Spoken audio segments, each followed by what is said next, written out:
Hi ಸ್ಪರ್ಧಾರ್ಥಿಗಳೇ, Hindi notification ಬಗ್ಗೆ ತಿಳಿದುಕೊಳ್ಳೋಣ ಬನ್ನಿ. ಹಿಂದಿ ನೋಟಿಫಿಕೇಶನ್ ಏನಂದರೆ ಇಂಡಿಯನ್ ಬ್ಯಾಂಕ್ನಲ್ಲಿ ಖಾಲಿ ಇರುತ್ತಂಥ ಅಪ್ರೆಂಟಿಸ್ಶಿಪ್ ಜಾಬ ಅದಾವ್ರಿ.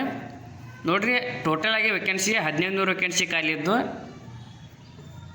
ಅಪ್ಲಿಕೇಶನ್ ಬಂದುಬಿಟ್ಟು 18/7/2025ರಿಂದ 7/8/2025ವರೆಗೂ ಅಪ್ಲಿಕೇಶನನ್ನು ನೀವು ಆನ್ಲೈನ್ ಮೂಲಕ ಹಾಕ್ಬೋದಾಗಿರ್ತದೆ.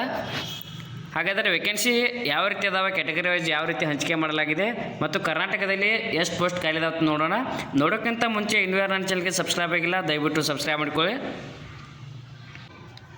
ನೋಡಿರಿ, ವಿವಿಧ ರಾಜ್ಯಗಳಲ್ಲಿ ವೇಕೆನ್ಸಿ ಬೇರೆ ಬೇರೆ ಆಗಿದೆ. ನೋಡಿರಿ, ಎಕ್ಸಾಂಪಲ್ ಆಂಧ್ರ ಪ್ರದೇಶದಲ್ಲಿ 82 ಹುದ್ದೆಗಳು, ಅರುಣಾಚಲ್ ಪ್ರದೇಶ 1, ಅಸ್ಸಾಂ 29, ಬಿಹಾರ 76 ವೇಕೆನ್ಸಿ, ಇನ್ನು ಚಂಡೀಗಢನಲ್ಲಿ 2 ವೇಕೆನ್ಸಿ, ಇನ್ನು ಛತ್ತೀಸ್ಗಢನಲ್ಲಿ 17 ವೇಕೆನ್ಸಿ, ಗೋವಾದಲ್ಲಿ 2, ಗುಜರಾತ್ 35, ಹರಿಯಾಣ 37, ಹಿಮಾಚಲ್ ಪ್ರದೇಶ 6, ಜಮ್ಮು ಕಾಶ್ಮೀರ 3, ಜಾರ್ಖಂಡ 42 ವೇಕೆನ್ಸಿ ಖಾಲಿ ಇದಾವೆ. ನಮಗೆ ಬೇಕಾಗಿರೋದು ಕರ್ನಾಟಕದಲ್ಲಿ ಎಷ್ಟು ವೇಕೆನ್ಸಿ ಖಾಲಿ ಇದಾವೆ ಅಂತ ನೋಡೋಣ. ಈಗ ನೋಡಿ, ನಾವು ಕರ್ನಾಟಕದವರಾಗಿದ್ದರಿಂದ ಕರ್ನಾಟಕದಲ್ಲಿ ಎಷ್ಟು ವೇಕೆನ್ಸಿ ಖಾಲಿ ಇದಾವೆ ಅಂತ ನೋಡೋಣ. 13ನೇದು ಕರ್ನಾಟಕ ಐತಿ. ಟೋಟಲಾಗಿ 47 ವೇಕೆನ್ಸಿ ಕರ್ನಾಟಕದಲ್ಲಿ ಖಾಲಿ ಇದಾವೆ. ಇನ್ನು ಕ್ಯಾಟಗರಿ ವೈಸ್ ಯಾವ ರೀತಿ ಹಂಚಿಕೆ ಮಾಡಲಾಗಿದೆ ಅಂತ ನೋಡೋಣ.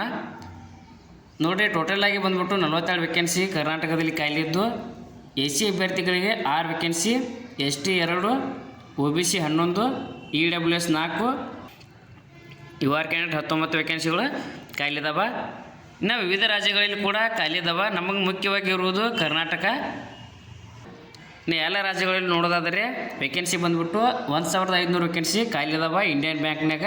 ಇನ್ನು ಕ್ಯಾಟಗರಿ ವೈಸ್ ಎಲ್ಲ ರಾಜ್ಯಗಳಲ್ಲಿ ಯಾವ ರೀತಿ ಖಾಲಿ ಇದಾವೆ ಅಂದ್ರೆ ನೋಡಿರಿ, ಟೋಟಲಾಗಿ ಎ ಸಿ ಅಭ್ಯರ್ಥಿಗಳಿಗೆ 255 ವೇಕೆನ್ಸಿ ಖಾಲಿ ಇದ್ದು, ಎಸ್ ಟಿ ಅಭ್ಯರ್ಥಿಗಳಿಗೆ 77, ಇನ್ನು ಒ ಬಿ ಸಿ ಅಭ್ಯರ್ಥಿಗಳಿಗೆ 351, E W S 137, U R ಕ್ಯಾಂಡಿಡೇಟ್ಗೆ 680 ವೇಕೆನ್ಸಿ ಖಾಲಿ ಇದಾವೆ.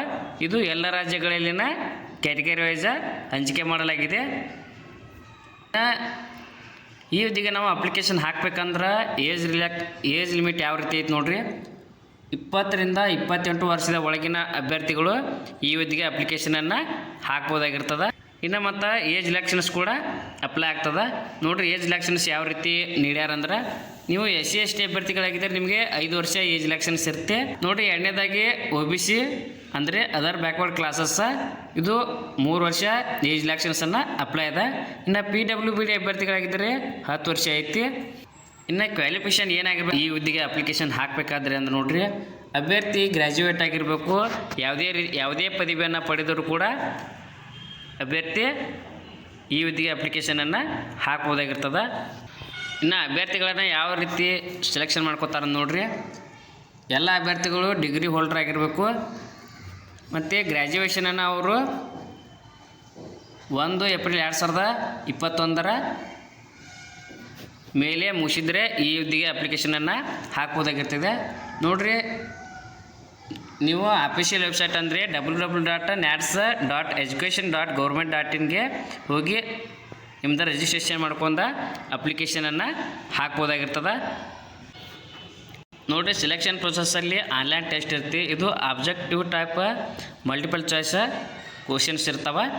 ನೋಡಿರಿ, ಯಾವ್ಯಾವ ಸಬ್ಜೆಕ್ಟ್ ಇರ್ತಾವೆ ಮತ್ತು ಎಷ್ಟು ಮಾರ್ಕ್ಸ್ ಇರ್ತಾವೆ ಅಂತ ನೋಡೋಣ. ಈಗ ಮೊದಲನೇದಾಗಿ ರೀಜನಿಂಗ್ ಇರುತ್ತೆ. ರೀಜನಿಂಗ್ ಆ್ಯಪ್ಟಿಟ್ಯೂಡ 15 ಕ್ವಶನ್ಸ್ ಇರ್ತಾವೆ, 15 ಮಾರ್ಕ್ಸ್.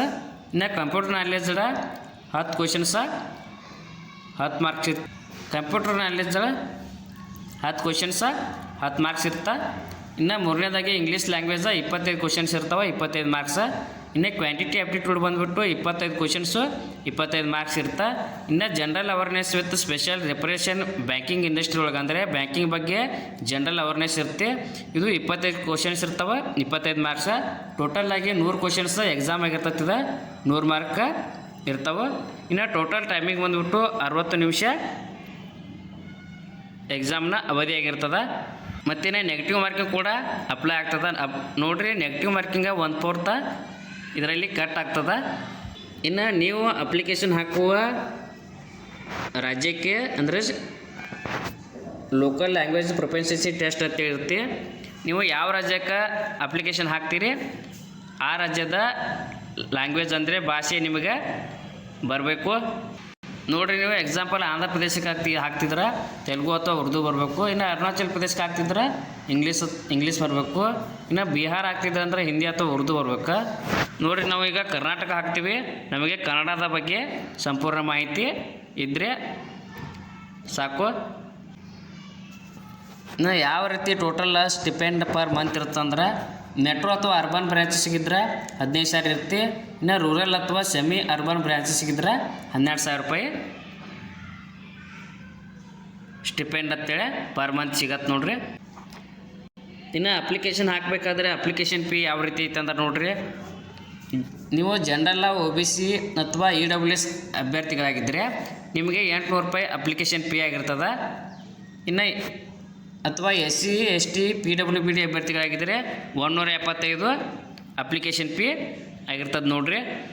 ನೀವು ಅಪ್ಲಿಕೇಶನ್ ಫೀಯನ್ನು ಪೇಡ್ ಮಾಡಿದ ಮ್ಯಾಗ ರಿಫಂಡ್ ಆಗುವುದಿಲ್ಲ ನೋಡ್ರಿ. ಯಾವ ರೀತಿ ಅಪ್ಲಿಕೇಶನನ್ನು ಹಾಕ್ಬೇಕಂದ್ರೆ ಮೊದಲನೇದಾಗಿ ಅಪ್ಲಿಕೇಶನ್ನ ರಿಜಿಸ್ಟ್ರೇಷನ್ ಮಾಡ್ಕೋಬೇಕು.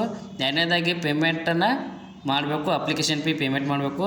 ಮತ್ತು ಮೂರನೇದಾಗಿ ಫೋಟೋಗ್ರಾಫರ ಸಿಗ್ನೇಚರ, ಲೆಫ್ಟ್ ಥಂಬ್ ಇಂಪ್ರೆಸ್ ಮತ್ತು ಹ್ಯಾಂಡ್ ರೈಟಿಂಗ್ ಡಿಕ್ಲರೇಷನ್ ಕೂಡ ಸ್ಕ್ಯಾನ್ ಮಾಡಿ ಮತ್ತು ಅಪ್ಲೋಡ್ ಮಾಡಬೇಕಾಗುತ್ತದೆ. ಅಭ್ಯರ್ಥಿಗಳು 18/7/2025ರಿಂದ 7/8/2025ವರೆಗೂ ಅಪ್ಲಿಕೇಶನನ್ನು ಹಾಕ್ಬೋದಾಗಿರ್ತದೆ. Thank you.